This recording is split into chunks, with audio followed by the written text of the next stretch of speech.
Hello guys, in this video I am going to show you how to turn on push notifications on the Douglas application.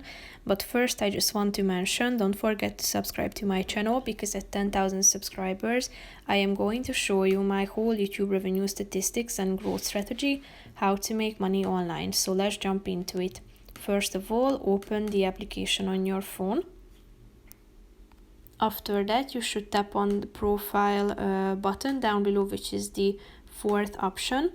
Then you should scroll down until you find the settings option. Tap on it in the middle of the screen and click on activating push-up notifications. That's the first icon. Then you will be directed to your phone settings where you need to allow the Douglas application to have access to your notifications. So tap on the fourth option and click on allow notifications in the right side. Then go back to the app, and here you will be able to see all of your relevant notifications in the app. So that's pretty much it for this video, guys. See you in the next one. Bye bye.